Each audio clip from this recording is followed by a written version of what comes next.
नमस्कार मु Deepti दीप्तिस full lab को आपण मानक बहुत बहुत स्वागत। कंचा कदली रे आज आम गोटे बहुत ही बढ़िया रेसिपी बनैबा आउ एटा को ना आपण आज स्नैक्स भी खाई परिबे नले भात खाइला बेले साइड रे भी आपण बनैकी खाई परिबे। तो स्किप करंतुनी वीडियोटी को पूरा शेष जाय देखंतु केमती रेसिपीटा बना हैछि। आ जदि पसंद आसुची प्लीज वीडियो को लाइक और शेयर कर दियंतु। तो ये रेसिपीटा बनवाई फास्ट आमको किसी कंचा कदली दरकार आउ जो कंचा कदली आपड़ ने ना फ्रेश देखिकी ने से जो रेसिपीटा बहुत बढ़िया बनब।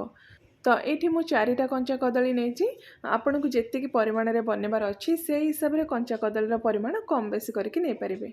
तो फास्ट आम कौन करवा ना एमती गोटे जगार किसी पानी नहीं जापर ये देखूँ मुझे दही नहीं दही रू एवं 2 चामच नहीं आम से पानी रे मिक्स करदे। तापर से दही पानी रे आम 1/4 चामच पाखापाखि हलदी गुंड भी मिक्स करदे।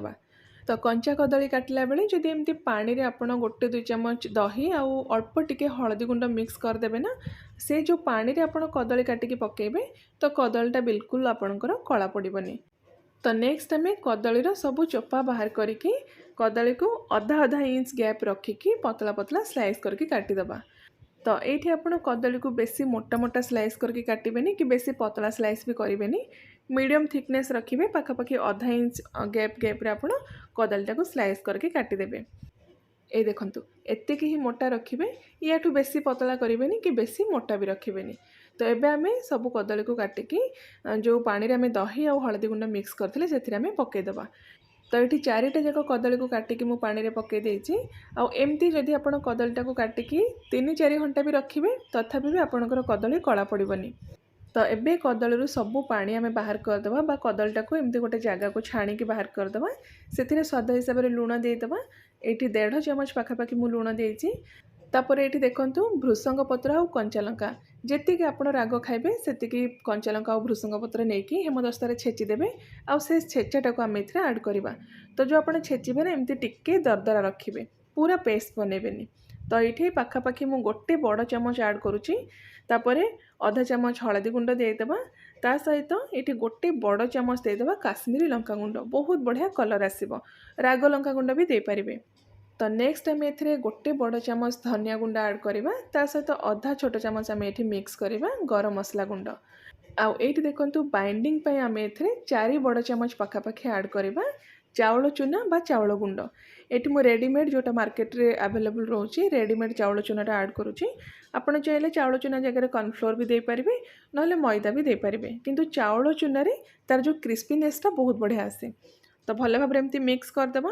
ये मुझे अदा रसुण पेस्ट देवाई भूली जाइए गोटे चामच आम अदा रसुण पेस्ट देकी भल भाव आउ थे मिक्स करदेबा। तो ये देखो सब जो कदली रे मसला पूरा बढ़िया से कोट हो जाइए। तो एबे आम जो कदलीटा को पाखापाखि 4-5 मिनट एमती साइड रखीदबा। आउ नेक्स्ट आम कौन करवा ना एमती गोटे चौड़ा जगह आप नहीं किसी सुजी आप एमती स्प्रेड करदेवे। तापरे जो कदलीर स्लाइस आम रखी से कदली स्लाइस को सुजी रे पूरा बढ़िया से कोट करदेबा। तो एमती भी आप गोटे गोटे करके सुजी रे कोट करें नाले मु आउ गोटे प्रोसेस आपन को कहबी जो थे कि आप गोटे टाइम रे एका टाइम रे बहुत सारा एमती कदली को सुजी रे कोट करें। तो ये कौन करेंगे ना 10-12टा हो जी आपण प्लेट रे जगह अच्छी से हिसाब रे कदली को लेकिन एमती सुजी रे रखीदेवे। तापर एमती गोटे चामच हो जेकोसी गोटे स्पैचुला एपट सेपट करदेले सुजीटा कदली रे पूरा बढ़िया से कोट हो बस आप हाथ में टिके खाली सेट हाँपाई प्रेस करदे। तो ये वे रे आप बहुत सारा कम टाइम रे कोट करें किंतु जदि आप गोटे गोटे करके करेंगे टिके टाइम लगे। तो ये जो प्रोसेस रे मु सबू कदली गुड़ा को ये सुजी रे कोट कर देछि। तो जदि आप चाहिए एमती सुजी रे कोट करके कदली गुड़ा को गोटे एयरटाइट डब्बारे फ्रिज रे आप रखिपारे और जितेबाला भी आपन को खाइबा को इच्छा हो गरम गरम आप फ्राए करके खाई पारिबे। तो ये कदली को फ्राए करने ये मुझे तेल आगुरी गरम करने रखी छाणीवाई फास्ट आप ध्यान रखिए तेलर टेम्परेचर भल भाव में हाई फ्लेम रे आप तेलटा को गरम करेंगे। तो तेल पूरा बढ़िया से गरम हो सारा पर गोटे गोटे करके जी आपणकर कड़े रे जगह होती आप कदली को देके एमती एपट सेपट करके हाई फ्लेम रे गोल्डन और क्रिस्पी हवा जाए फ्राए करेंगे। बेसी टाइम लगभग बस 3-4 मिनिट भितर जो कदलीटा पूरा बढ़िया से सीझीज सहित उपरटा भी पूरा बढ़िया से क्रिस्पी हो। तो जनरली पिला माने कंचा कदलीटा खाइबा को पसंद करंतिनी मोस्टली से माने अवॉइड करती किंतु यही प्रोसेस रे जदि आप कंचा कदलीटा को बनैकी देवे ना पिला माने बहुत खुशी है कि खाइबे बिल्कुल भी जानी परिबेनी एटा कंचा कदली रे बना हैची बोली। तो ये देखो आमर जो कदलीटा पूरा बढ़िया से फ्राए होगी उपरटा क्रिस्पी हो जाइए।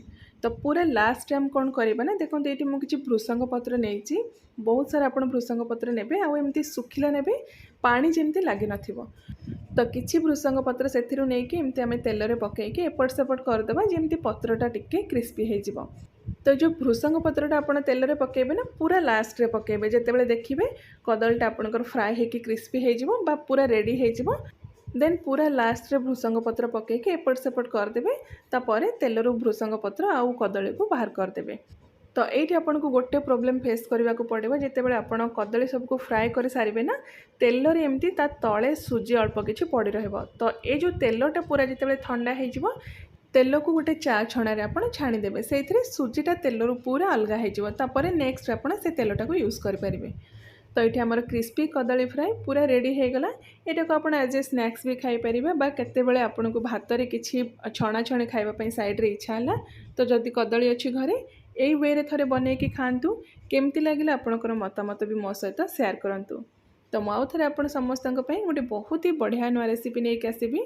Till then take care and bye bye.